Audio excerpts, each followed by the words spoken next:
Então, saudações intelectuais de plantão. Estamos aqui hoje para conversar com a intelectualmente de Tayla Viana. Tayla, seja bem-vinda ao nosso podcast. É um prazer enorme estar recebendo aqui. A gente criou uma expectativa muito grande, não foi, Edson? Com toda certeza. Acho que essa parte da psicologia está muito em alta, né? Então a gente queria entender um pouco mais o porquê, né, da galera estar procurando tanto o psicólogo hoje em dia. E para a gente entender se a gente. Acho que provavelmente eu esteja precisando também, viu? Então é uma satisfação para a gente, uma honra estar aqui com um profissional da área e entender um pouco mais sobre isso e também trazer para vocês mais informações para quem tem dúvida, assim como eu. Então, Tayla, você pode começar se apresentando, falando um pouco de você, quem é você. Primeiramente, agradecer a oportunidade de estar aqui com vocês. É um prazer bater esse papo bem gostoso na manhã de hoje, né? Como vocês já sabem, eu me chamo Tayla. Atualmente estou psicóloga, né? Atendo na clínica online. Atualmente eu optei por essa modalidade de atendimento, justamente por abarcar maiores públicos. Então hoje eu atendo para o Brasil e para o mundo, né? Perfeito. Eu também, né, sou psicóloga da regional daqui de Itapipoca, da CRED. E sempre que eu vou me apresentar, sempre que eu vou falar um pouquinho sobre mim, às vezes é uma das coisas mais difíceis, né? Falar Isso é quem nós verdade. somos.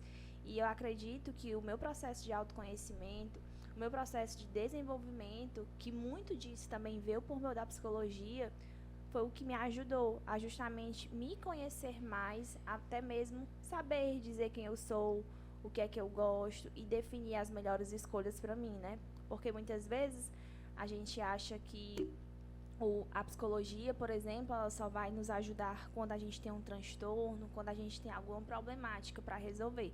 Mas, na verdade, a psicologia, ela não trata só essas questões, mas ela também vem para proporcionar esse autoconhecimento, essa compreensão de quem nós somos. Então, acredito que muito do meu crescimento, do meu progresso, tem a ver com esse desenvolvimento que a psicologia me proporcionou. E uma das coisas, né, que eu aprendi no meio dessa jornada do meu autoconhecimento foi que uma das coisas, assim, que nitidamente eu mais gosto de fazer é falar, é me comunicar. Talvez há algum tempo atrás, antes de ser psicóloga, eu não teria coragem de estar aqui batendo esse papo com vocês, nem viria para esse movimento.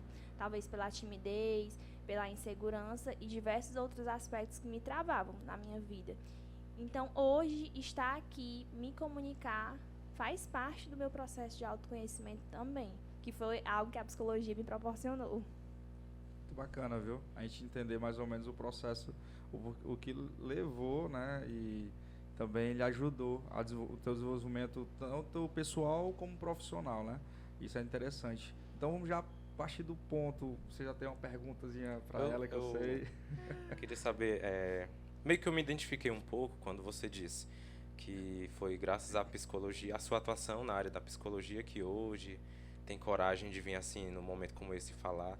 Você passou a ter essa coragem depois que começou a atuar ou já durante a sua formação? Pronto. Na verdade, não foi nem o ser psicóloga que me proporcionou, mas foi passar por esse desenvolvimento da psicologia. Ou seja, ter o meu processo de meu processo psicoterapêutico. Não estou falando só do ser psicóloga, mas da Tayla mesmo, pegar o conhecimento dela dizer, eu vou investir na minha terapia, eu vou cuidar de mim. Porque muitas vezes, né, sempre tem essa cultura, psicólogo é pra doido. Tá diminuindo, mas a gente sabe que é um discurso que Isso é ainda verdade, tem, viu? principalmente no interior.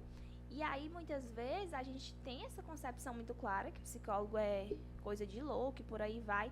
E além disso, às vezes muitas pessoas não sabem, mas é indicado, é orientado que o psicólogo ele também tem esse seu acompanhamento, né? Muitas pessoas às vezes também não sabem, algumas até se surpreendem, mas outras mesmo sem saber, elas dizem, eu acho que vocês deveriam ser os principais a se cuidar. Então, desde a época da minha faculdade, por exemplo, os professores sempre sinalizavam o quanto era importante esse processo de terapia, do nosso autoconhecimento, de curar as nossas dores, para que a gente estivesse mais forte, para que a gente conseguisse lidar com as demandas que viriam surgir na clínica.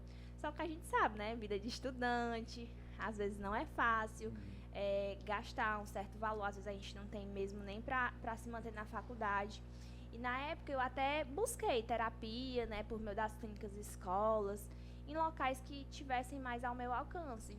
Só que eu tinha um processo de resistência muito grande com a terapia, porque que existiam coisas minhas, questões minhas mais profundas que eu ainda não me sentia preparada para falar sobre essas questões. Eu não me sentia preparada para bater de frente com isso. Então, eu busquei várias psicólogas, fui para várias psicólogas, mas nenhuma delas eu consegui gerar um vínculo forte, eu consegui ter confiança. Então, desde que eu me formei, até um certo tempo, eu busquei várias psicólogas já formada, mas eu não conseguia ter um desenvolvimento tão forte, eu não conseguia tratar algumas questões mais profundas da minha história de vida. E aí, realmente, depois de formada, que vem aquela pressão, agora vou ter que fazer dinheiro da psicologia, vou ter que sobreviver disso daqui. Vinha a insegurança própria, né, da formação, da profissão que todo mundo tem quando se forma, o que é que eu vou fazer, será que eu vou conseguir? Mas junto disso, também tinha uma sede muito forte que eu fosse para a terapia. Aí eu comecei de novo, dei início, mas não fiquei muito tempo com essa psicóloga também. E aí depois eu encontrei a minha terapeuta, que é a minha terapeuta de hoje, né? E foi esse processo mesmo que, assim, foi ele me fez voar na minha vida, né? Me ajudou bastante, me proporcionou muito autoconhecimento, me ajudou a lidar com questões mais profundas da minha história de vida, me ajudou a lidar com coisas que eu não imaginei que eu conseguisse tratar, né? Ao ponto de ter me feito crescer tanto, de ter me desenvolvido tanto. Então, eu acho que hoje eu não seria a profissional que eu sou, eu não conseguiria atuar na psicologia, eu não conseguiria ser essa Tayla também, assim, de forma pessoal, não só profissional. Por quê? Porque as minhas questões, as minhas dores, elas iriam impactar no meu processo, né? Então, assim, tudo isso foi possível pelo meu processo, né? Pelo investimento que eu fiz em mim. Entendi. Tipo assim, você não poderia ajudar outras pessoas sem mesmo você não ter ajudado a si mesmo, né? Tipo, curar das suas cicatrizes, né? Isso. É tipo isso, né? Isso, a gente pode considerar dessa forma. Pronto. Tanto porque algumas questões, né, eu poderia não estar bem, e aquilo, tipo assim, sabe aquela identificação que você tem do outro, mas é de uma forma negativa, que mexe você? Sim, sim. Então, às vezes tem isso na psicologia, a gente chama de transferência, contra-transferência, né? Então, tem essa questão dessa identificação, que pode não ser positiva, mas também tem a questão da segurança, da autonomia, do posicionamento, que também são questões importantes para o desenvolvimento de qualquer profissão, na verdade, né? Não Com só certeza, o psicólogo. com certeza. Então quer dizer que cada psicólogo também participa de um processo de psicoterapia. Eu não vou dizer que cada psicólogo, né? Porque tem alguns que não investem. É indicado, não é isso? É indicado, tem alguns né? que não investem, tem outros que não querem. Mas, assim, é uma recomendação. E, no geral, quem investe nisso, quem se dispõe a fazer isso, no geral, consegue lidar melhor, querendo ou não, com as suas questões. Porque no decorrer do processo, a gente vai lidar com muitas histórias, com muitas questões que podem nos machucar, mesmo eu estando trabalhado o meu processo de autoconhecimento, mesmo que eu esteja bem. Então, assim, é uma orientação importante. Entendi. E uma pergunta, eu tava vindo aqui pra cá, pro estúdio, eu tava pensando nisso, rapaz, eu tô com essa dúvida, eu perguntar certeza, que é justamente por que que você não pode falar com, tipo, vamos lá, eu sou teu amigo, ou então sou da tua família, e por que que eu não posso se consultar com você? Olha, essa curiosidade, ela acho que é uma das maiores, né, que as pessoas têm. Na verdade, existe uma recomendação do nosso conselho, né, que é como eu sempre vou falar, não é uma lei é que não pode ser quebrada de jeito nenhum, é uma recomendação técnica do conselho, na qual é importante que a gente não atenda pessoas dos quais a gente mantém vínculo. Então, assim, não tem lá, você não pode atender tal pessoa, mas tem uma recomendação que diz que não é indicado, não é orientado, e que o psicólogo coloque profissionalmente pessoas que ele mantém vínculo. E aí é muito também da avaliação que o profissional vai fazer. Aí, às vezes, algumas pessoas entendem de uma forma muito, né, 880. Não é que eu não possa atender, por exemplo, te conheci, vi você na rua, vi você em um momento, eu não tenho um vínculo com você.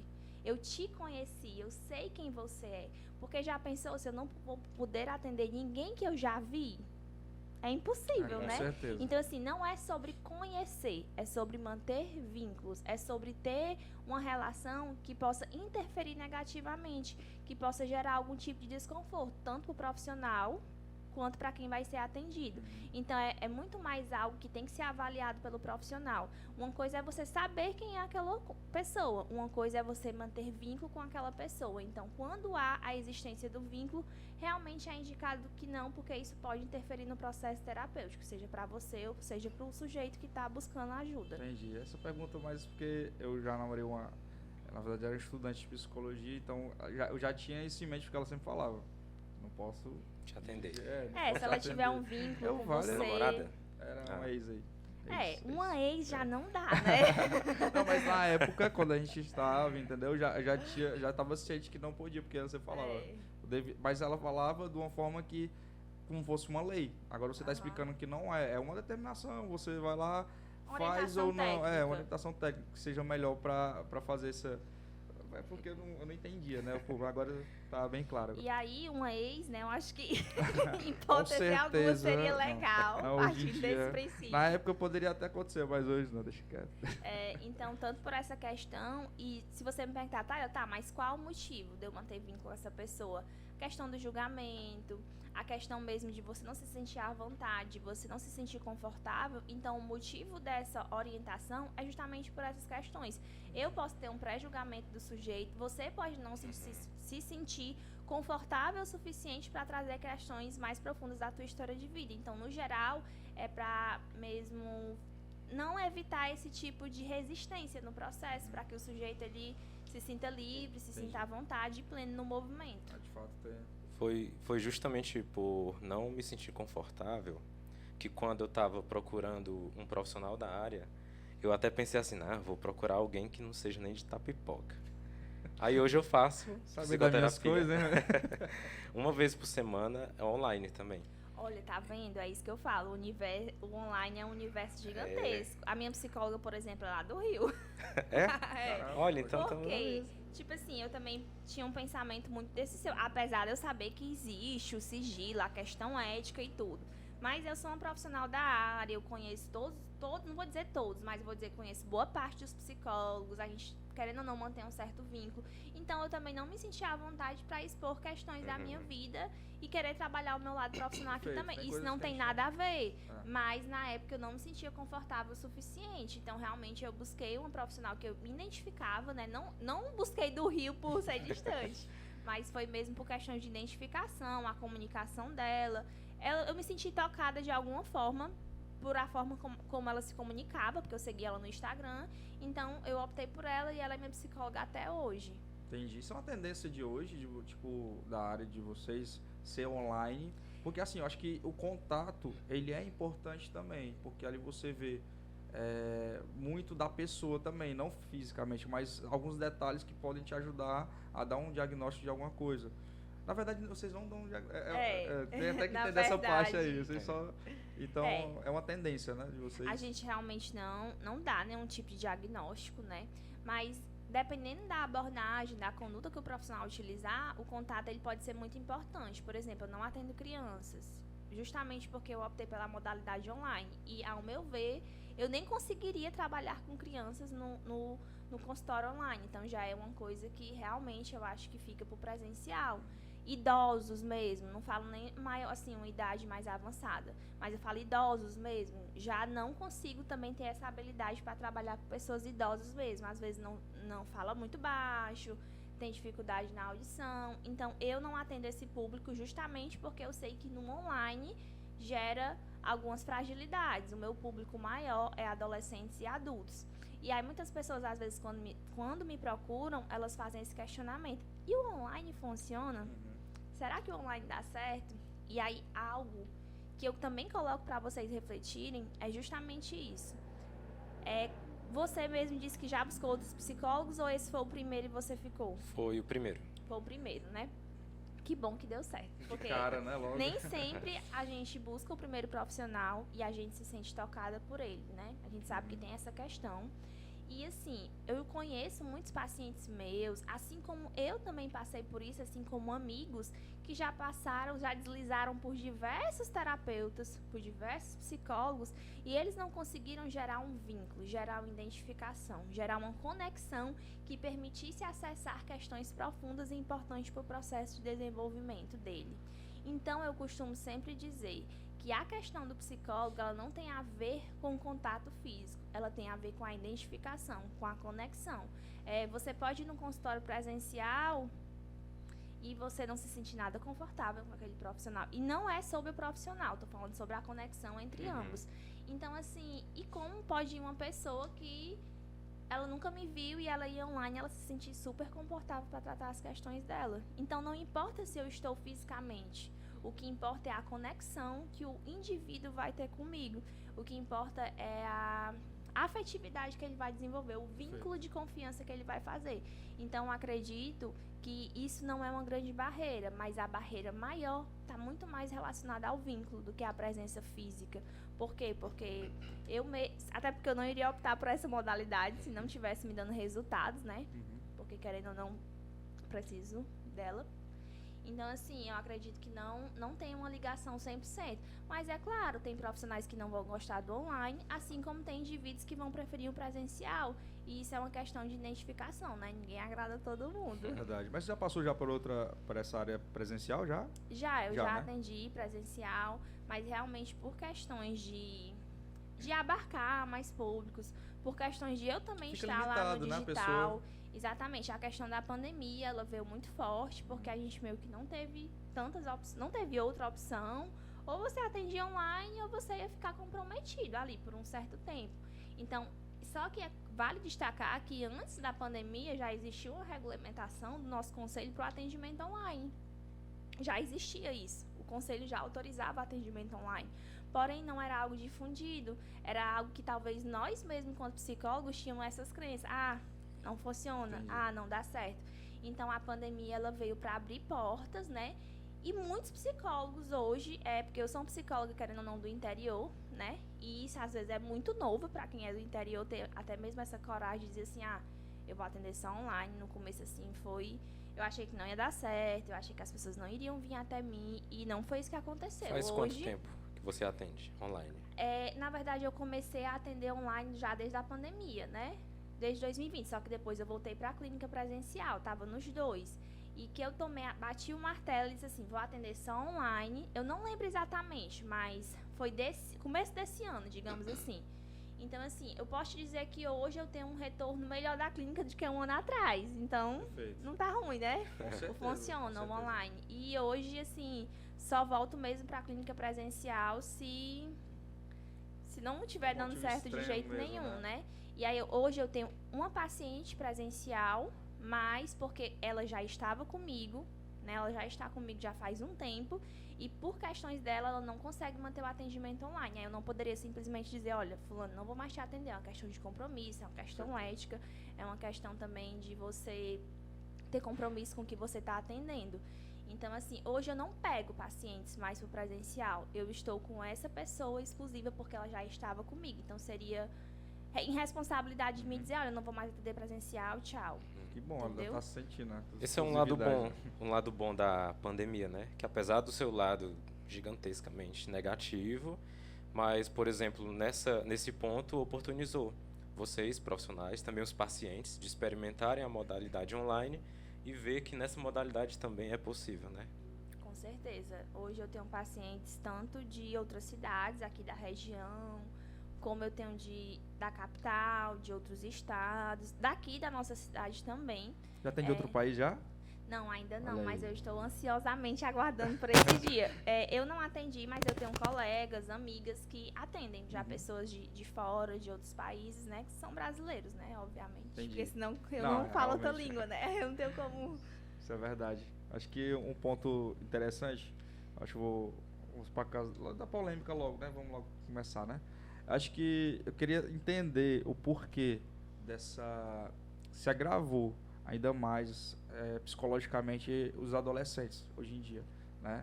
Eu não sei se foi por conta da tecnologia, foi por causa da pandemia, ou não sei. Mas eu creio que seja pessoas que estão buscando a sua personalidade em outras pessoas, né? Não sei se você tem esse mesmo pensamento. E aí essas pessoas estão psicologicamente muito frágeis, né? E elas buscam em outras pessoas na verdade ser aquelas pessoas que realmente não são, né?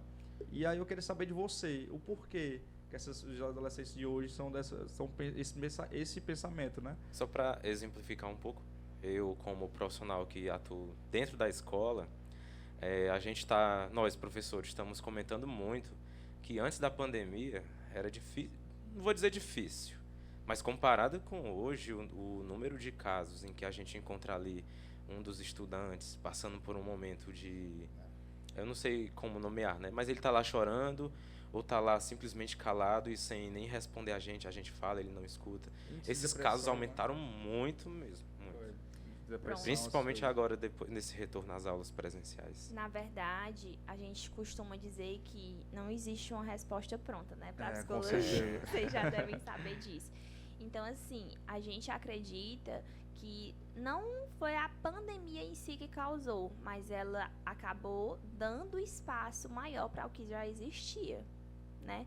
Não é que a pandemia foi lá e colocou esse problema. Era uma tendência, né? Na verdade, já era uma situação que estava lá, mas ela não tinha sido ainda apertado o botãozinho. É como se a pandemia fosse um gatilho. É como se a pandemia, exatamente, a pandemia é um gatilho, é como lá, você apertou o botãozinho lá e as questões que estavam guardadas, que estavam sendo maquiadas, escondidas, que a pessoa estava conseguindo minimamente lidar, ela não conseguiu, ela perdeu o controle. Então a gente trabalha muito com essa perspectiva, porque a gente sabe que todos nós temos algo frágil, só que a gente consegue lidar ali, às vezes consegue ir fazendo, e em um momento a gente desaba, que às vezes a gente vai procurar ajuda ou que às vezes a gente não vai, né? Então, assim, foi algo mesmo que já tinha, mas que foi potencializado. E aí, quando você fala, por exemplo, mas não tinha tantos casos de meninos passando mal, tendo crise de ansiedade, crises existenciais ou qualquer outra coisa. E aí, se a gente for parar para pensar também no contexto da pandemia, isolamento social, muitas dessas crianças e adolescentes vivem realidades muito difíceis no ambiente, seja por questões de vulnerabilidades sociais, por questões de violência, por questão de renda e diversas outras coisas, isso por si só já é um fator de fragilidade, de adoecimento. Então, esses fatores também podem ser contribuintes, porque quando a gente fala em pandemia, a gente não está dizendo que foi o vírus em si que causou isso. Na verdade, foi toda a problemática social que o vírus trouxe, né? Que as questões sociais que foram ali engatilhadas para isso acontecer. Então, assim, se a gente for olhar para a história de vida de cada menino desse, cada um vai ter uma vulnerabilidade lá da sua história de vida, que é o que está causando sofrimento hoje. Aí mistura um retorno de aulas, que é um processo de adaptação, que não é fácil. Ele perdeu todo aquele ritmo, ele perdeu toda aquela disciplina, aquela rotina, e aí de repente ele tem que lidar com isso. E ao mesmo tempo disso tem a questão da cobrança, tem a questão, e aí, o que é que você vai fazer da sua vida? Então, assim, são muitos contextos que já são próprios da adolescência, né? Esse processo de angústia, dessas questões que já é uma frase problemática, associada a 2 anos de isolamento social e associado também a questões da nossa sociedade hoje, que é uma sociedade rápida, que é uma sociedade que é do imediatismo, é da questão lá, realmente a gente sabe que tem muito isso também, das pessoas de grandes status que estão lá na internet mostrando uma vida perfeita. Então, às vezes há também essa questão, poxa, eu queria ser como a pessoa que eu sigo, eu queria ser como a pessoa que eu vejo, mas quando a pessoa chega e lidar com a sua realidade não é a mesma. Então, são muitas quebras de expectativas, são muitas coisas que estão longe do meu alcance. E isso, às vezes, vai fragilizando, vai gerando sofrimento.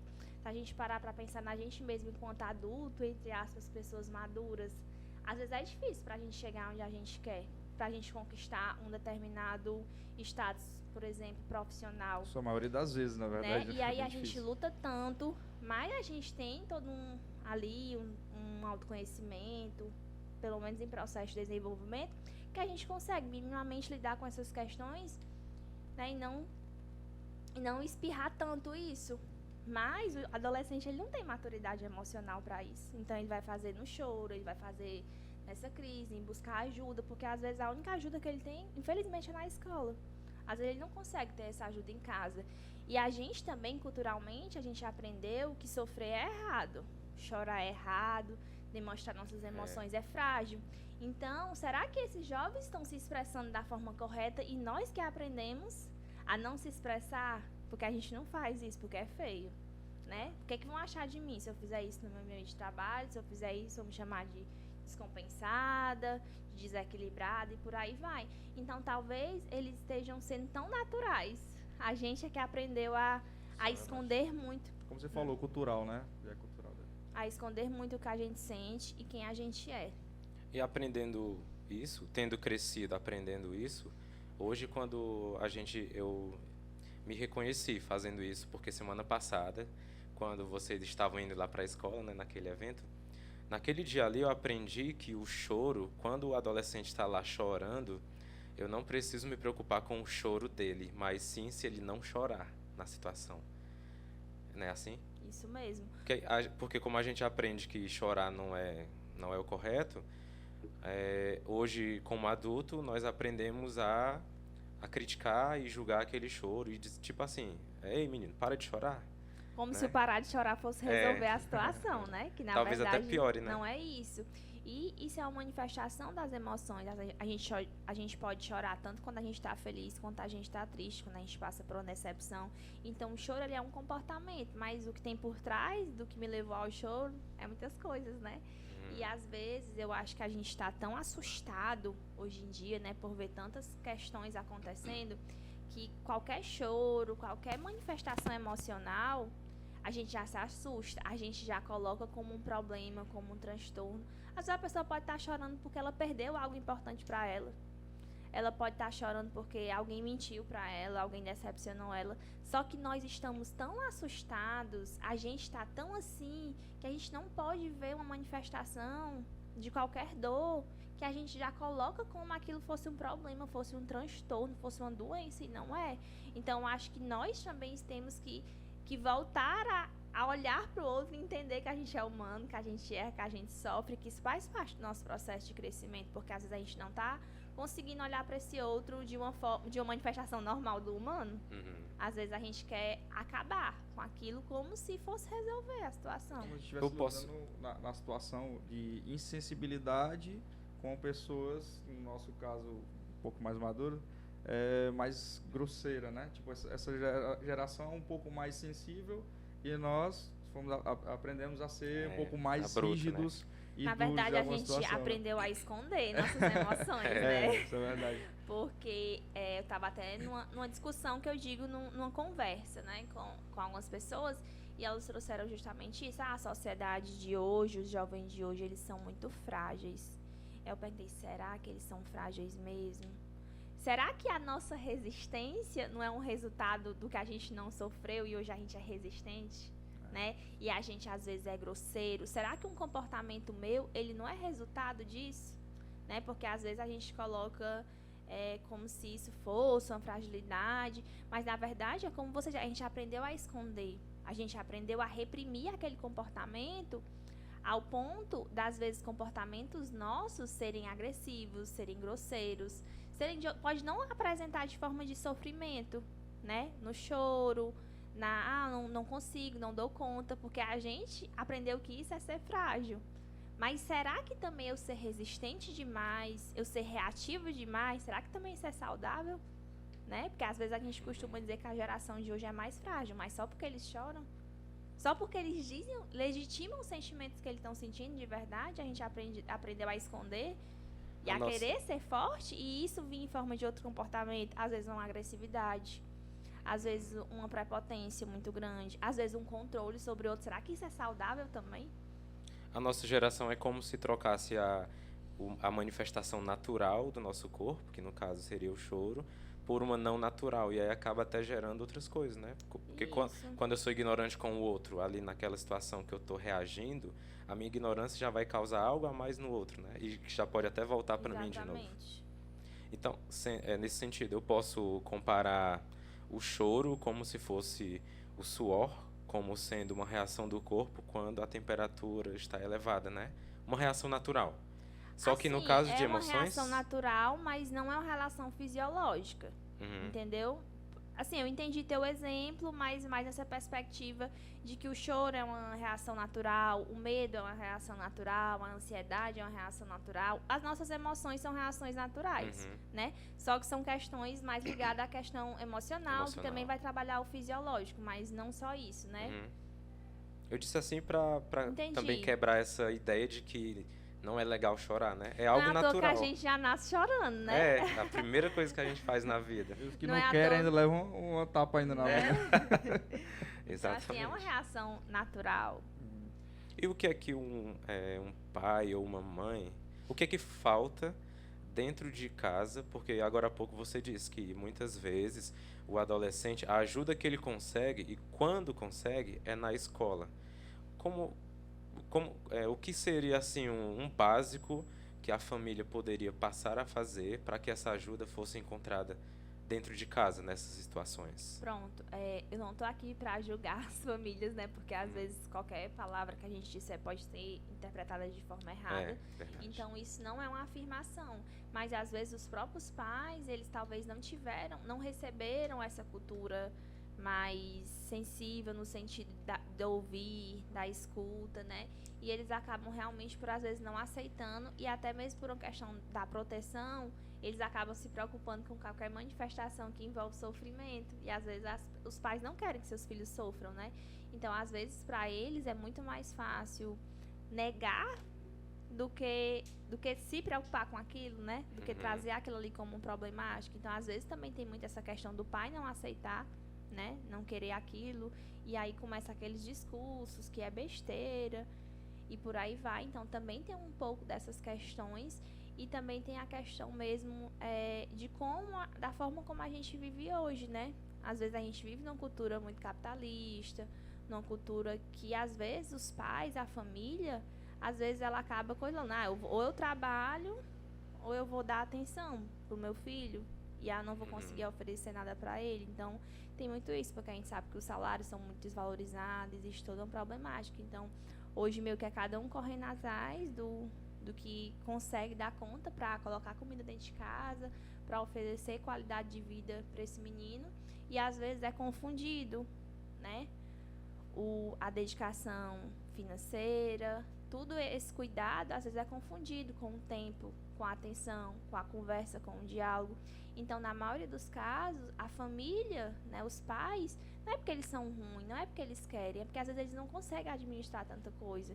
Então, eles às vezes acabam se distanciando dessa criança que vai crescendo, e às vezes eles nem conhecem, né, os próprios filhos, e às vezes o filho tem um diálogo mais aberto com o professor, tem um diálogo mais aberto na escola, né?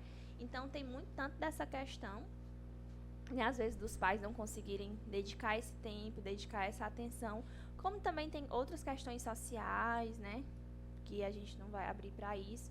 Então, assim, são uma série de fatores. Não tem, assim, um motivo específico. Uhum. São muitas coisas que podem contribuir para essa fragilidade do vínculo entre o jovem e a família. Uma delas, às vezes, é a falta de comunicação, a falta de diálogo, o tempo, que pode ser gerado por vários fatores, né? Às vezes, a própria mãe, o próprio pai ou algum familiar tem questões suas que ele não tratou, que ele não lhe deu, não soube lidar ainda, não sabe, que às vezes impede que ele consiga construir um vínculo mais aberto com o filho. Então, às vezes, o próprio pai, ele é resistente ali, só vai até um ponto, né? Às vezes, a própria família não está bem psicologicamente também. E assim, então, são muitas coisas que podem contribuir para essa fragilidade do vínculo. No caso, eu tava pensando aqui, o Rony já deve ter... O professor, ele é meio que um psicólogo também, algumas vezes, né? Porque do nada vem um aluno e vai, conta alguma situação que sofreu na escola ou em casa. Eu acho que o Rony deve ter se deparado nessas situações assim. Eu acho que seria interessante, né? Tipo, alguém, né, na escola, sabe? Um psicólogo mesmo, né? O Estado, o município investir nesse profissional, porque é mais afetado hoje em dia os adolescentes, né? E aí, consecutivamente, quando vai crescendo, vai sendo adulto, vai ficando mais difícil para tomar algumas decisões talvez por aquele ponto inicial lá na adolescência. Olha, eu nem sei se os mais adoecidos são os adolescentes mesmo. Talvez eles sejam que mais demonstrem. Talvez eles sejam que mais nós percebemos. Porque quem nunca trabalha o dia todo, faz tudo e quando chega em casa desaba. Só a gente sabe das nossas dores. Isso é verdade. Só a gente sabe do que a gente sente. Na verdade, nós enquanto adultos aprendemos a esconder, né? Então o ponto deve ser esse. Então. A gente aprendeu a manifestar para a pessoa certa. Tem a pessoa certa que eu vou desabar, que eu vou contar minhas fragilidades, né? Então a gente só aprendeu a mostrar para quem a gente quer, mas isso não quer dizer que a gente sofre mais ou menos. E como você também disse, e esse sofrimento do adulto de hoje, entre aspas, é resultado de toda essa construção da minha história de vida, de coisas que acontecem ao meu redor. Então assim, não acho que não dá para me mensurar que a dor do adolescente, ela é maior do que do adulto. Depende da história de vida. Não há um certo ou um errado, né? Depende do que a pessoa vivenciou. E como você falou, às vezes essa dor, ela vai sendo construída. Ela não nasceu ali no adulto, né? Então, é uma série de muitas coisas que acabam gerando isso, que acabam potencializando essas questões. Quando você coloca, por exemplo, Tayla, eu acho que a questão dos psicólogos deve ser um investimento nas escolas. Na verdade, eu acho que hoje a gente está um passo a isso, né? Então, assim, hoje já existe o que não existia antigamente. Existem aí várias questões, né, que estão permitindo isso. Porém, ainda é um acesso muito restrito, né? O psicólogo, ele acaba nos serviços públicos, na política pública como um todo, né? Seja ela em qualquer esfera, ela realmente ela é ainda fragilizada. Não existem profissionais o suficientes para dar conta dessas questões, para dar conta dessas demandas. Então, realmente precisa gerar um nível maior, né? Porque a quantidade que tem hoje, que está começando também, a nossa expectativa é que daqui a um tempo isso possa gerar uma proporção maior, que possa minimamente ajudar. Mas ainda assim, o psicólogo escolar, ele não está para ofertar a terapia, né? Para focar esse atendimento individual. Ele é muito mais para questões pontuais, para outras intervenções. Mas a gente sabe que isso, pelo menos a compreensão, ela já seria um grande avanço, né? Porque a gente tem muita sede de entender esses aspectos. Bom, acho que... Deixa eu entrar num assunto também de novo aqui. Eu sei que você não pode falar o que seus clientes, né, seus pacientes já falam pra você, mas você já se deparou em situação de a pessoa falar pra você, velho, eu tava pensando em me suicidar, ou então, sei lá, fazer algo, uma besteira na vida dela, e aí falou pra você e você sentiu, pô, tô fazendo a diferença. Olha, eu já ouvi isso muitas vezes, né? Muitas pessoas já me procuraram por esse motivo, já ouvi isso, sim, várias vezes. E sim, eu tenho muito essa sensação de fazer a diferença na vida de alguém, de conseguir mudar minimamente a vida de alguém, às vezes de transformar mesmo a história daquela pessoa. Não eu, claro que foi a pessoa, mas eu fiz parte desse processo. Então, assim, já vi muita evolução dos meus pacientes, já vi muitas histórias, assim, que chegaram pra mim de uma forma muito fragilizada, num nível de adoecimento muito grande, onde a pessoa não conseguia mais ser ela mesma, ela não conseguia trabalhar, ela não conseguia dormir, ou ela não conseguia estudar. Então, assim, inúmeras histórias com esse viés, né, já passaram por mim e a gente conseguiu rodar essa chave. E pra mim é muito gratificante quando isso acontece, né? Tanto por eu ter feito parte do movimento daquela pessoa, né? Por eu saber que eu tava ali, que eu ajudei, que eu fiz a diferença, e por eu ver aquela pessoa voltar a caminhar, né? Então, assim, a gente não tem como dizer que não tem esse sentimento, né? Assim, apesar, a gente não vai se envolver com o paciente, não vai. Mas essa sensação de dever cumprido, de transformação, ela existe. E isso, assim, é muito bom, né? E, assim, e os pacientes também, eles acabam que eles também sentem isso no processo terapêutico, né? Tanto que a maioria dos pacientes que passaram por mim, que conseguiram, que permaneceram no tratamento também, porque alguns às vezes não conseguem, começam, mas não conseguem ir, né? Acaba desistindo pela resistência, por não querer tocar em certos assuntos. Eles dizem assim, Tayla, eu não acredito que isso aconteceu. Se eu soubesse, eu tinha vindo antes. Se eu soubesse, eu tinha vindo pra terapia antes, porque eu eu não consigo acreditar. E aí muitas pessoas ainda dizem assim, Tyler, eu agi assim, assim, assim. Eu sei que eu só tô conseguindo isso por causa da terapia. Se não tivesse na terapia, eu acho que eu não tinha conseguido lidar com isso. Então, assim, eu recebo muito esses feedbacks, tanto no intervalo de uma sessão e outra, ou às vezes quando eu vou fazer o desfecho, né, daqueles pacientes, todo o processo deles. Então, eu recebo muito esse retorno dos meus pacientes e muitos também chegam por quê? Porque você fez acompanhamento comigo, você gostou, você teve resultado, né? E aí muitas vezes a pessoa diz, fulaninho fez terapia contigo, ele me indicou, né? Então, assim, tem muito isso. E, claro, né? Não tem como a gente não se sentir feliz, não se sentir realizada diante disso. É tanto que você já postou no Instagram e eu achei, assim, muito tocante.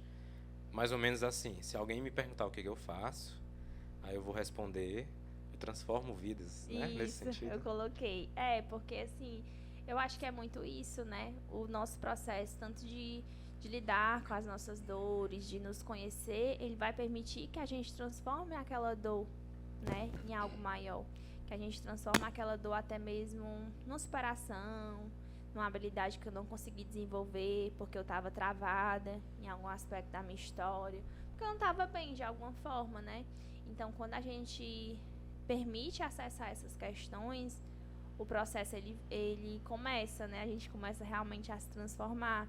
Às vezes eu costumo sempre dizer, como se em alguns momentos a gente vivesse num casulo, né? Que é escuro, que dá medo, que tem muitas coisas que a gente não quer tocar. E quando a gente começa esse processo da terapia, a gente vai se transformando, né? Nessa borboleta e voa. Isso é verdade. Eu toquei mais nesse assunto dessas pessoas que podem ter feito essa pergunta para você e tal. É porque, assim, levam muito pro aspecto religioso também. A pessoa está passando por isso porque não tem Deus no coração, ou então alguma coisa assim do tipo. Mas você vê casos bem recentes que pessoas bem religiosas, até que a gente segue, que a gente gosta, e depois dá depoimento que estava muito ruim psicologicamente, que estava buscando respostas, e mesmo sabendo de tudo, né, do aspecto religioso, de tudo entre aspas, teve que buscar apoio.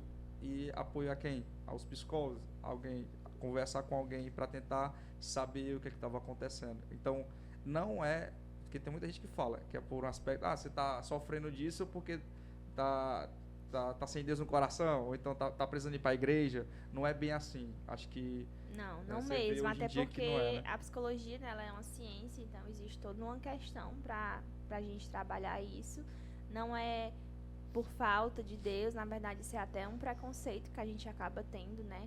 É até uma crença muito forte que acaba às vezes até impactando aquele sujeito. Por quê? Porque eu tenho uma fé tão grande, eu não aceito que o que eu estou acontecendo seja fragilidade. Então às vezes ele resiste ao processo de buscar ajuda porque ele tem medo de ser falta de Deus também. Então já é um julgamento que ele tem sobre ele.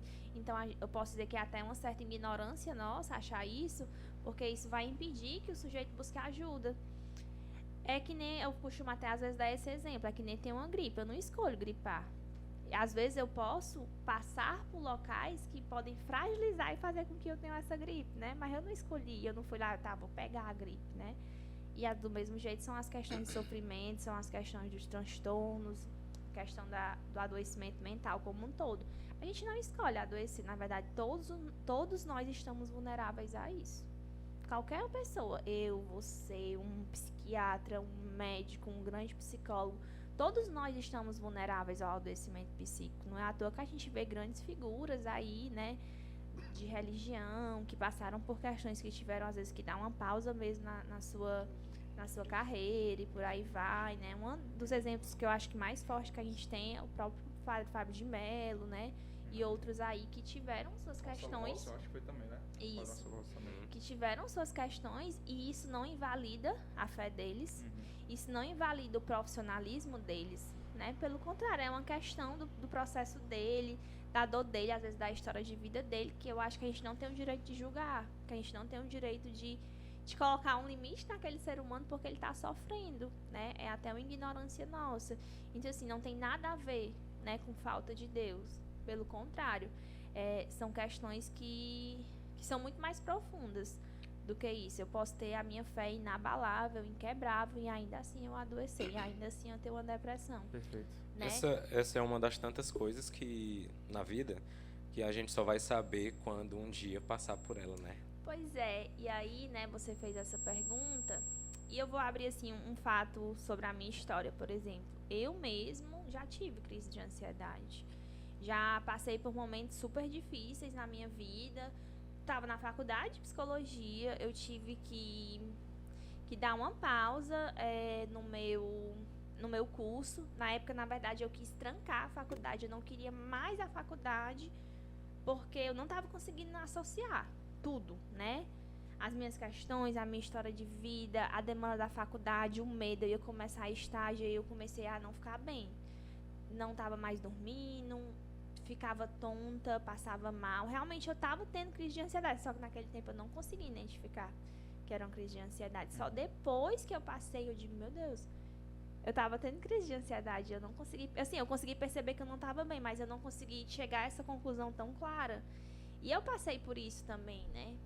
E aí eu fui para terapia, busquei diversas formas, também permiti modificar um pouco da estrutura da forma como eu estava levando minha vida, porque na verdade eu estava me sentindo muito pressionada.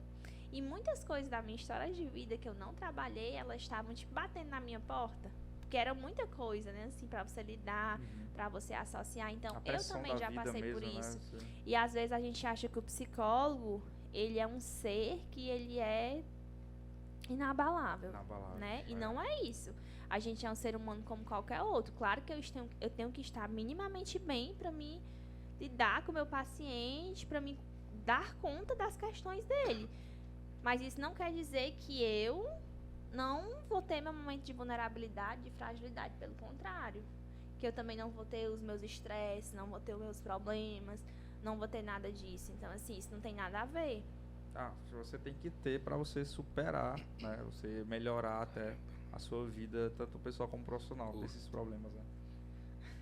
É mais uma coisa do Instagram dela. Você tá curiando Como no meu Instagram?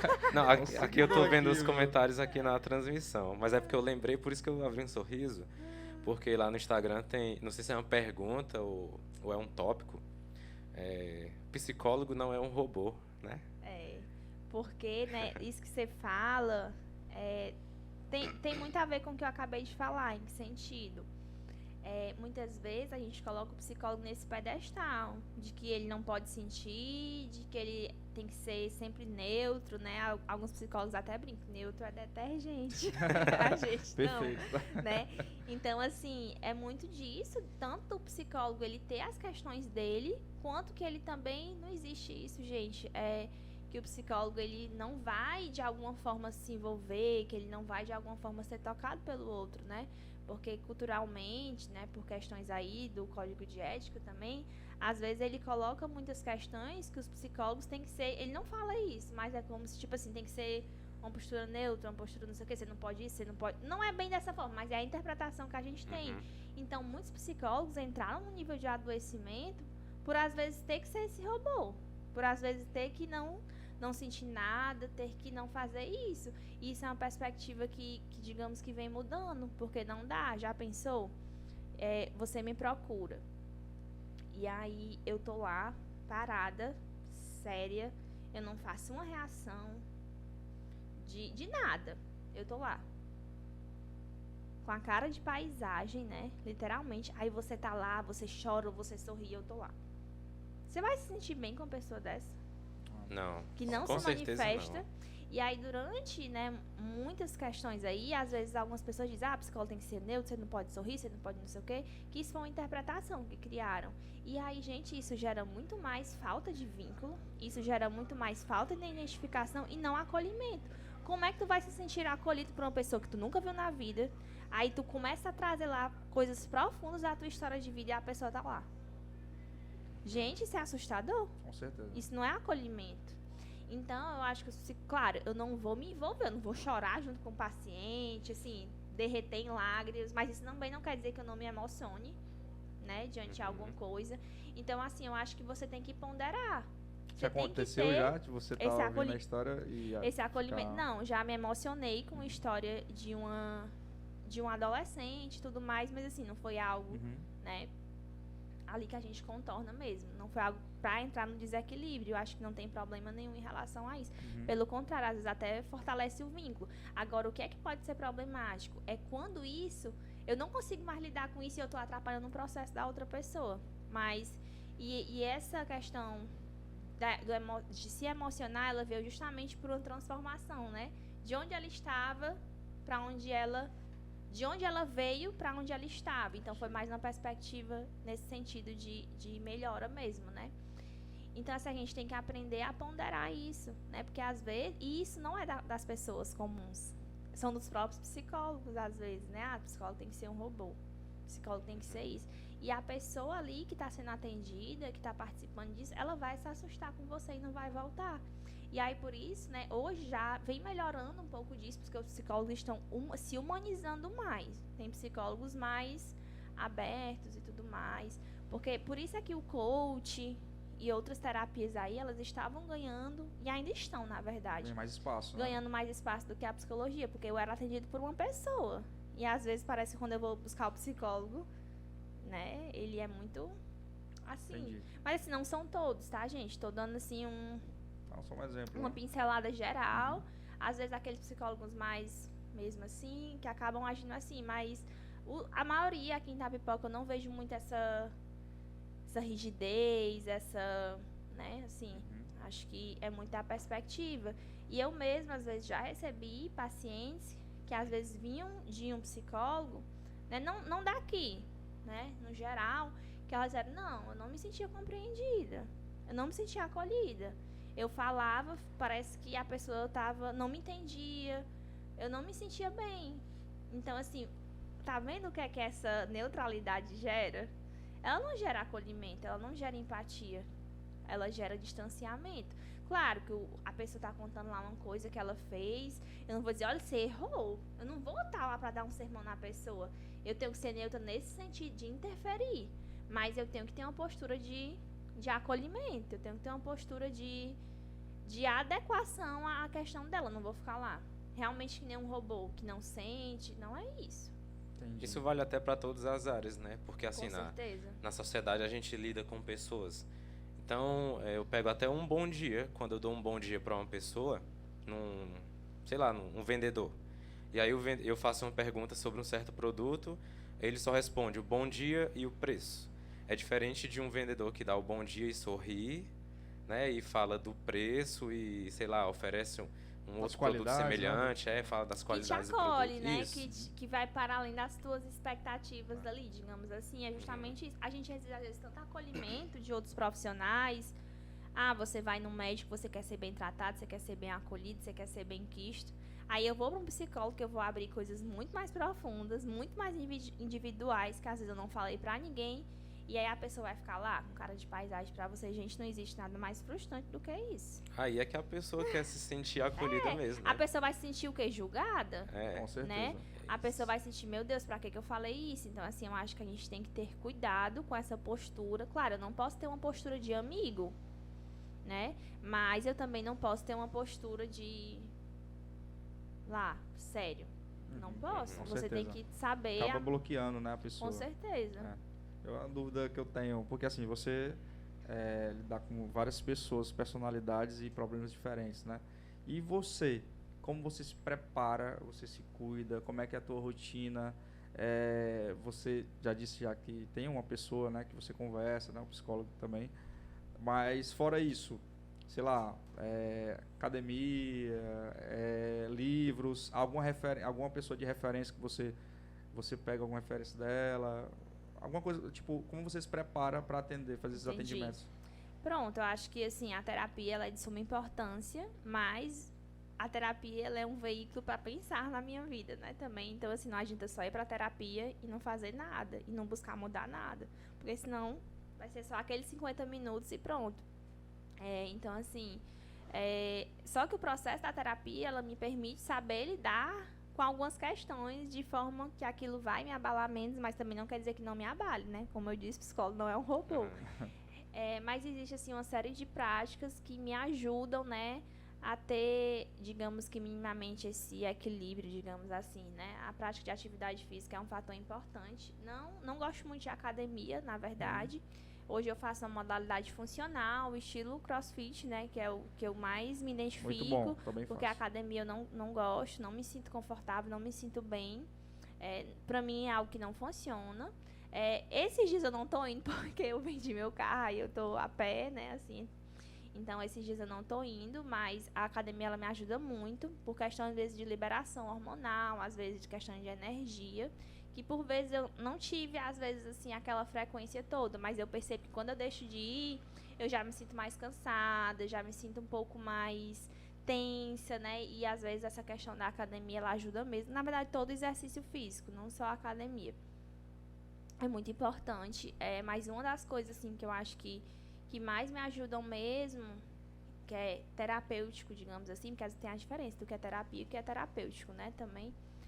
A escrita, ela é um dos fatores que me ajuda muito. Escrever sobre o que eu sinto, sobre as minhas emoções, Tipo um sobre diário? as minhas questões.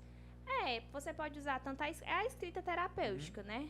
Tanto Você- como um diário, quanto mesmo um sentimento, uma emoção ali que você está Entendi. sentindo, você pode escrever. Então, a escrita ela é um fator que me ajuda muito. Você escreve e depois lê? Às vezes eu não leio, mas às vezes eu leio, depende. É só o fato de já estar ali É, né, passando pro papel. Exatamente. Eu costumo sempre dizer que o excesso de pensamentos, o excesso de atividade cognitiva na nossa cabeça, ele nos adoece. Então, quando a gente transfere, seja na fala, na comunicação ou na escrita, é como se a gente estivesse tirando de dentro da gente, colocando em outro lugar. Então, isso já ajuda, isso já esvazia, Eu faço isso. né? É legal, E é bom. aí, eu adoro conversar, adoro falar, então falar também é um recurso que me ajuda, mas às vezes a gente tem que ter cuidado para não sobrecarregar o outro, né, que tá do nosso lado. E aí a escrita, ela me ajuda, fazer coisas que eu gosto, né, também ajuda. A gente tem que ter esse momento de autocuidado, a gente sempre fala na psicologia, né, que a gente se dedicar a momentos de autocuidado é uma das principais coisas que ajuda a gente a ter um equilíbrio, ter uma qualidade de vida, né? Você ter um momento de pausa, fazer coisas que você gosta, fazer coisas que você se sente bem, é muito importante para promover esse autocuidado e esse bem-estar, porque às vezes a gente acaba vivendo só por um trabalho, só por uma coisa, e isso gera sobrecarga, gera adoecimento, então a gente tem que ponderar isso. Então, essas são coisas que também me ajudam, né? Esse momento de autocuidado, de pausa, fazer as coisas que gosta. E uma das coisas que me ajuda muito, né? Principalmente às vezes quando eu estou um pouco ali, preocupada, pensando em alguma coisa, é a questão da respiração, do relaxamento, né? Que eu trabalho muito também na clínica, para pacientes que têm ansiedade, às vezes até nas escolas também. A questão da meditação, do relaxamento, ela é algo, assim, importantíssimo. Interessante. Eu também pratico, né? Viajar. Também. Perfeito. Por ser tão importante, Tayla, falar sobre isso, sobre psicologia, você acha que caberia alguma abordagem da psicologia como um componente curricular, como uma matéria nas escolas? Eu não entendi tua pergunta. É que, assim... É porque, assim, a abordagem pra gente da psicologia é a linha sei, teórica que a gente tem os segue. tipos de abordagem lá, né? Aí eu fiquei confusa. Não, assim, se caberia, por exemplo, a matéria de psicologia. Tem português, matemática, história, aí psicologia ou alguma frase. Entendi, agora acho que eu entendi. Na verdade, assim, Que foi estudar psicologia... um comentário de uma das pessoas que está nos ouvindo aqui. Estudar psicologia é uma coisa. Trabalhar as questões é outra, tá entendendo? São coisas diferentes. Sim. Estudar psicologia, eu vou estudar como fazer a psicologia, que foi o que eu estudei. Mas isso não é garantia de saúde mental, né? Tanto que a gente brinca com a questão dos psicólogos. Olha, estudar psicologia não é garantia de saúde mental.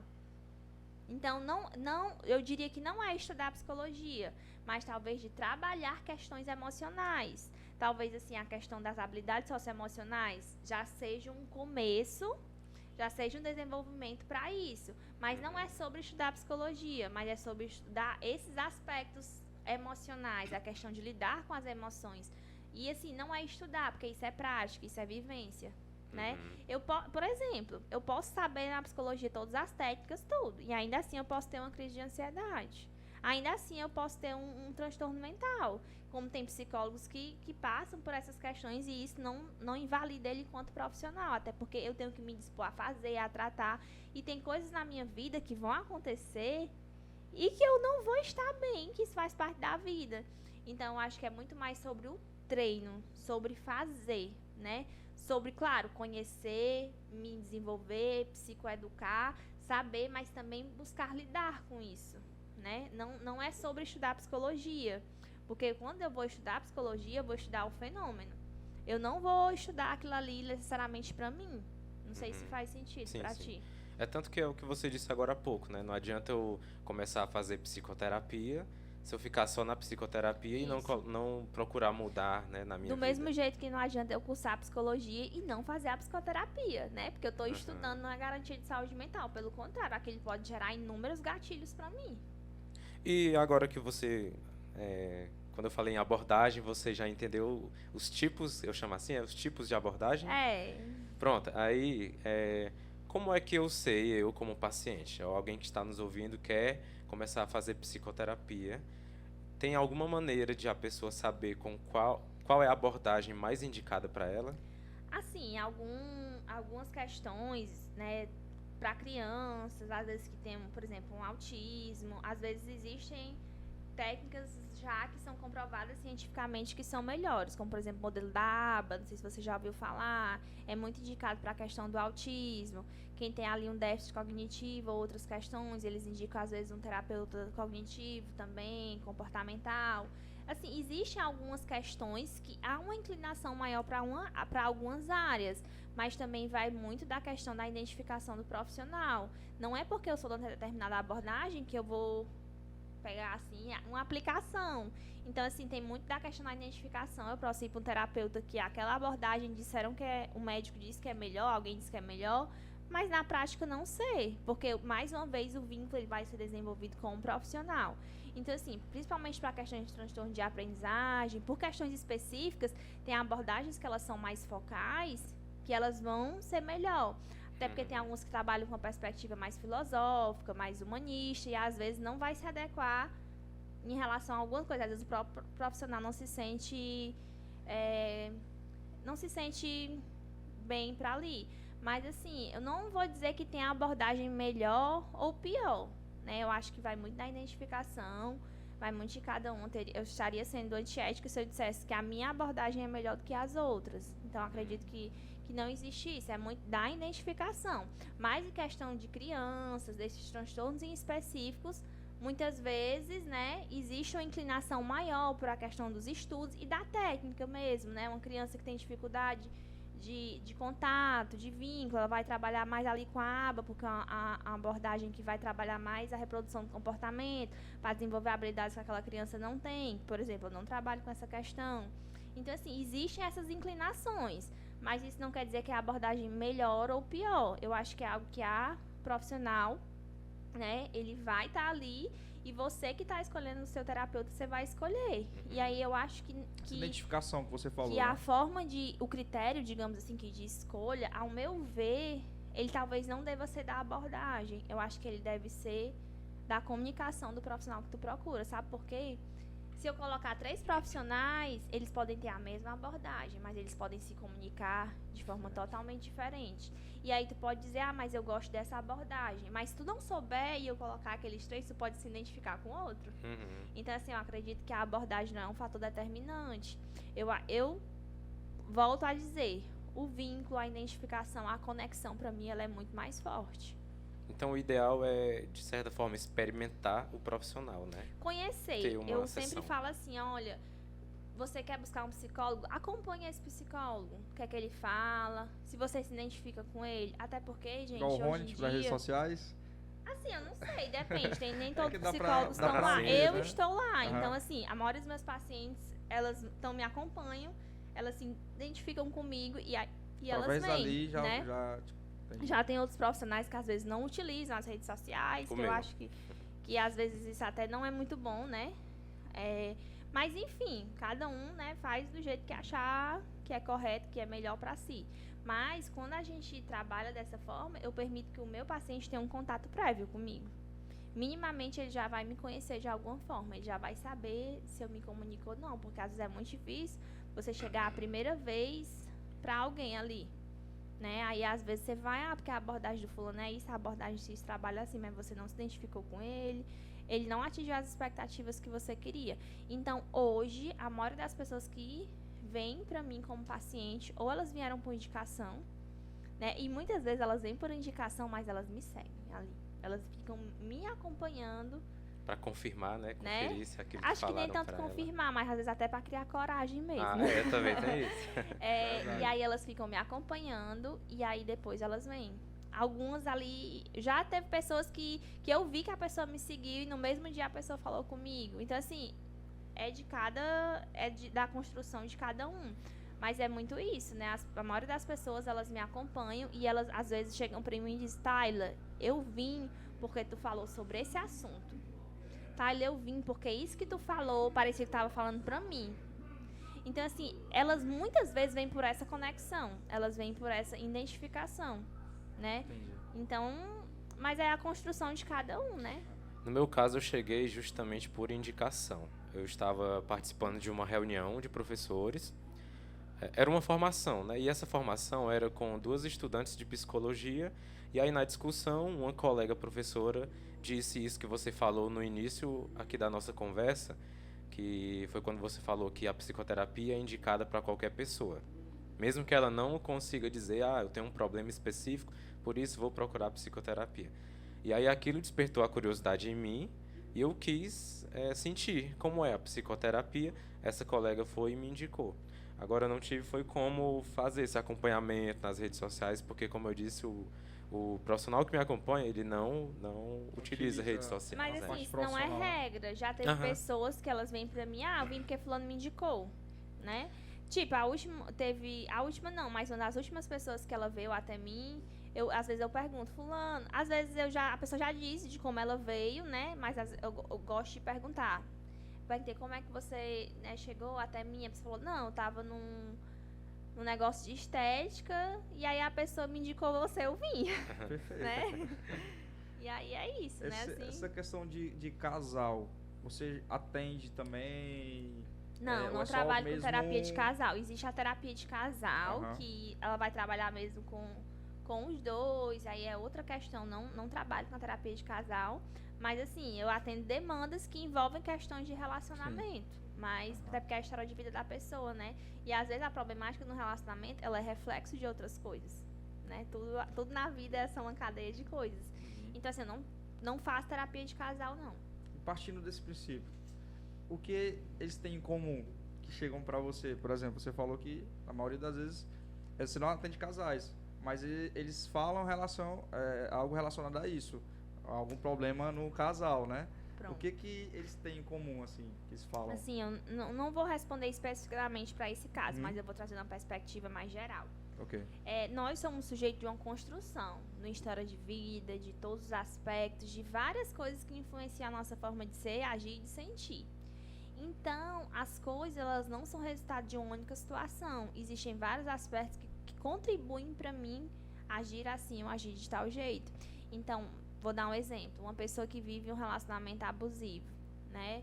Que ela se submete a viver num relacionamento abusivo. O problema no relacionamento abusivo, o problema é a insegurança, o problema é ela não conseguir se ver sozinha, o problema é ela, às vezes, se sentir sozinha, se sentir que a única pessoa que ama ela é aquela pessoa. Então, entende? A questão não é o relacionamento, mas são as outras vulnerabilidades, as outras variáveis que, às vezes, fortalecem de forma negativa ela estar naquele relacionamento.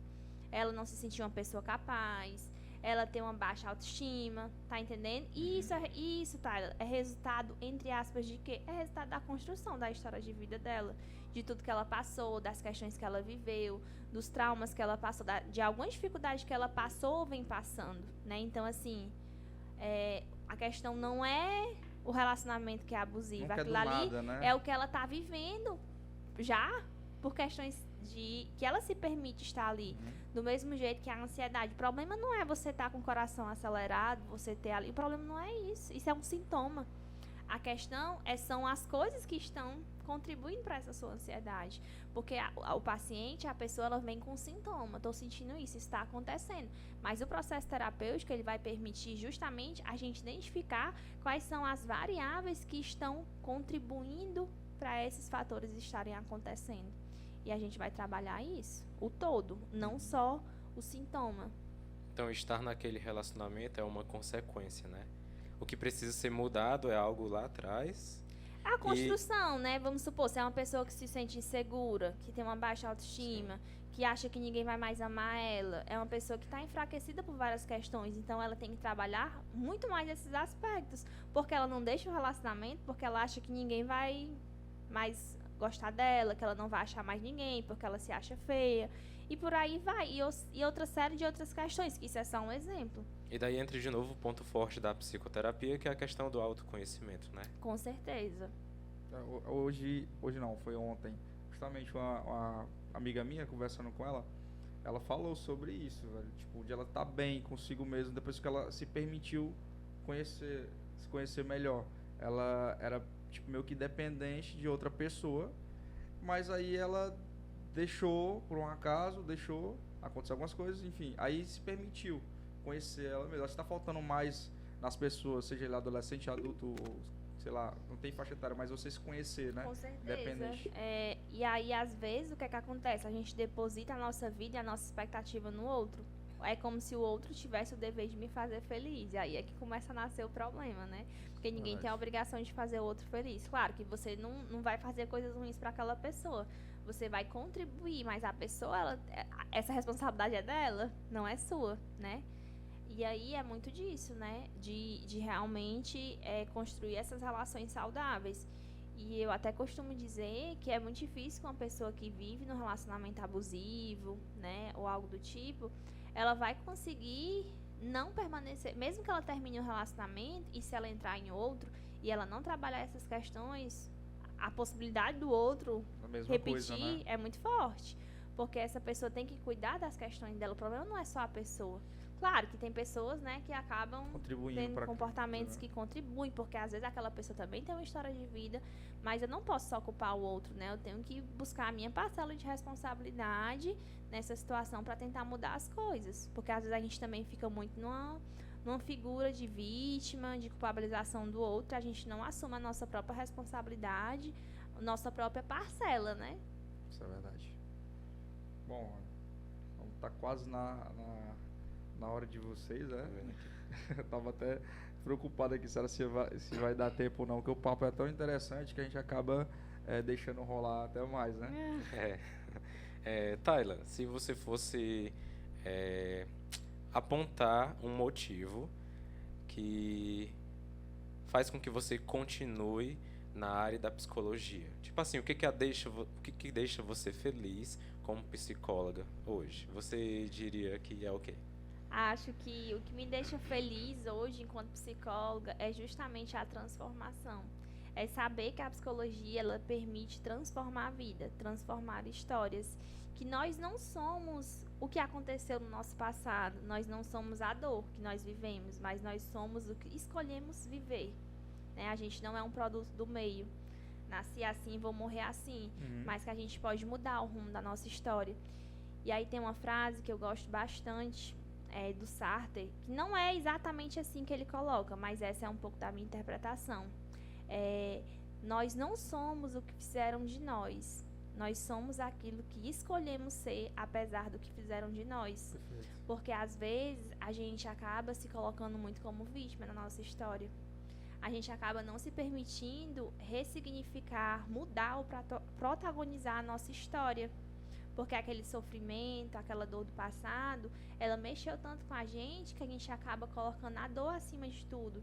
E colocar essa dor acima de tudo, às vezes nos permite não enxergar outras possibilidades. É como se a gente vivesse assim uma linha reta, que eu não consigo olhar para o lado, que eu não consigo viver as outras coisas.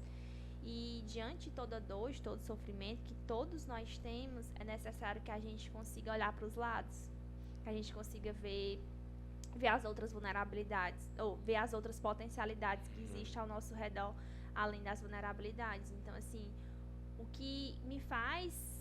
no começo não foi por isso que eu escolhi a psicologia, assim, não tinha essa clareza toda do que era ser psicóloga, né? Fui aprendendo no decorrer do processo, mas hoje, assim, o que me mantém, o que me dá mesmo, assim, vontade, realização no sentido pessoal mesmo, é saber que a psicologia ela é capaz de gerar essa transformação, saber que a psicologia ela é capaz de mudar esse sentido da vida, que ela é capaz de gerar essa mudança, que às vezes quando a gente está adoecido, quando a gente está fragilizado, a gente acha que não dá, que não é possível, que isso é conversinha, que você está falando isso porque não é você que está sentindo.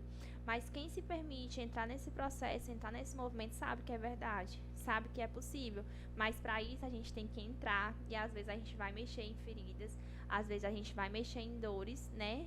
Que são para trazer a transformação, não são para gerar vitimização e para gerar mais sofrimento, né? E claro que a gente tem que mexer nessas dores de acordo com cada pessoa. Uma pessoa que está ali com um risco grave de vida, que está mal, a gente não vai ficar, a gente vai fortalecer aquela pessoa minimamente para trabalhar outras questões mais profundas. Então é algo que vai sendo trabalhado de acordo com cada história, com o momento que a pessoa está naquele momento. Mas o que me mantém na psicologia e assim, o que é mesmo minha paixão é essa transformação de vida. Porque eu costumo sempre dizer, eu não acredito na psicologia só porque eu sou psicóloga, eu me formei em psicologia. Não, eu acredito no poder de transformação da psicologia porque a minha vida ela foi transformada por meio da psicologia. Eu só sou quem eu sou hoje porque eu me permiti entrar nesse movimento. Eu me permiti entrar em contato com as minhas dores, com a minha história e transformar as minhas vulnerabilidades e potencialidades. Então, eu até falo que eu não acredito na psicologia, não é porque eu me formei psicóloga, não. Eu acredito na psicologia porque eu pude viver isso na prática. A cada depoimento, né, que você recebe, deve ser bem gratificante e ver que realmente você está no caminho certo, né? E, por favor, fala pra gente as tuas redes sociais, porque assim, você tem vários conteúdos, eu já sigo, a gente segue, né? A gente já segue. Seguimos não só porque você iria conversar com a gente, mas pela curiosidade, principalmente minha. O Rony já tem esse contato com o psicólogo, mas de eu ter esse bloqueio, não vou mentir, eu tenho esse bloqueiozinho que pode ser que um dia dê certo, né? E você que tem esse bloqueio, assim como eu, se identifica comigo, velho, vamos lutar com isso e vamos procurar um psicólogo. E tá aqui ela, né? Ela vai agora dizer as redes sociais dela pra gente. Pronto. Eu tô lá, né, no Instagram, @TaylaMaiaPsi. Tayla com Y, Tayla né? com Y. Tayla normal e Maia normal também. Aí chama no direct. Eu tô lá, diariamente eu abro uma caixinha de perguntas, quem quiser tá compartilhando, quem quiser tá tirando dúvidas, tá interagindo, eu sempre trago as caixinhas de perguntas justamente para as pessoas se pronunciarem, para as pessoas interagirem mesmo comigo, né? Eu faço um movimento bem dinâmico, bem didático, nada robotizado no Instagram. E o motivo, né? Você que está nos ouvindo, procure a Tayla, converse com ela, busque a psicoterapia. Acho que muito importante a gente reforçar de novo essa ideia de quebrar esse preconceito que existe, né? Que só faz quem é psicoterapia, quem tem algum tipo de problema. Isso é tão forte, a gente cresce com isso tão forte, que eu também tinha essa ideia de pensar que só fazia psicoterapia quem já enfrentava algum tipo de problema. E mesmo eu já tendo quebrado isso, sem querer querendo, eu ainda transmito isso. Como se a gente não enfrentasse problemas, né? Exatamente. Quando, por exemplo, eu digo assim, eu faço psicoterapia. E quando eu vou dizer isso pra alguém, no meu subconsciente, subconscientemente, eu faço questão de dizer, mas eu não tenho nenhum problema. Você não tem nenhum problema, Rony. Entre aspas. Como é eu isso? não Eu sou sou doido, cheia né? de problemas. Aí por isso eu conto da história. Não, mas é porque eu tava na formação de professores, disseram que era pra qualquer um. Fui curiosidade, Mas entrei. como ela falou, acho que isso tá sendo meio que já desmistificado, Na né? verdade, todos nós temos problemas. Você pode É. não ter um transtorno, que é diferente. Os problemas que a pessoa pensa assim, não vou dizer Né? não, porque são palavras, né, fortes. Os problemas fazem parte da nossa vida. Isso é né? verdade. É impossível, né? A gente não ter problema, todos nós temos. Bom, agradecimentos finais, muito obrigado, você que acompanhou, muito obrigado. E esperamos outra vez, né? Ela vir aqui com mais depoimentos também, assim, dela, profissional, do que ela já aconteceu. E também com dicas pra galera, né? Aquela pessoa que tem um bloqueio, assim como eu, pra dar aquela força, velho, todo mundo precisa, na verdade, né? Isso a gente ouve bastante, todo mundo precisa porque eu sou bloqueado até de falar com os meus pais de algumas coisas. Então, você procurar uma pessoa de fora é interessante, sim, e Com você fica certeza. até melhor. É da sua casa, porque a modalidade que você faz é online, É né? online, Então é exatamente. tudo muito de boa. E você falando isso, né? Sobre acompanhar, acho que às vezes a gente perde tanto tempo ali na internet, nas redes sociais, às vezes procurando coisas que não são legais, que não são boas, consumindo coisas que às vezes até, entre aspas, nos adoecem, né? Que contribuem, que acabam gerando gatilhos para outra coisa. Às vezes tem tanta gente bacana, né? Tem tanta gente legal. Não tô falando só de mim, né? Porque alguém pode me achar legal e Sim, outra sim, pessoa sim. não. Mas na internet hoje existe tanto conteúdo bacana que às vezes a gente procura, talvez esteja procurando as coisas As erradas, referências né? erradas, né? Às vezes tem tantas pessoas que podem nos ajudar, que podem nos fortalecer, que podem servir como inspirações. Não só psicólogos, né? Psicólogos e outras pessoas. Só que às vezes a gente não direciona o nosso olhar para isso. Eu acho que nós devemos ser cuidadosos com as pessoas que a gente segue, com quem a gente está alimentando, porque aquelas pessoas elas estão todo dia na nossa porta. A gente está visitando todo dia essas pessoas. Então a gente tem que ter cuidado em saber quem a gente segue, o que a gente está consumindo, né? E consumir pessoas que realmente tenham valor e que de alguma forma vai agregar positivamente na nossa vida, na nossa história. Tudo bem, então agradecemos mais uma vez a sua presença, Tayla, e a você que nos escuta. Obrigado também pela sua companhia. Você ouviu aqui a nossa conversa com a intelectualmente de Tayla Viana. Valeu, obrigado. Até a próxima. Valeu, pessoal. Obrigada. Só que não é Tayla Viana, é Tayla Maia. Por que eu chamo? Eu não sei. Ah, não, ainda tá no ar, ainda não encerrei aqui não, viu? É Tayla Maia. Não sei por que. Eu chamei de umas 2 vezes, não foi não? Deve ser alguma prima dela, algum parente, né? Tayla Maia, pessoal. Tayla, intelectualmente de Tayla Maia. Valeu de novo. Valeu. Tem que ter, velho. Lógico que tem que ter. Você tá doido. Tem que ter um negocinho assim.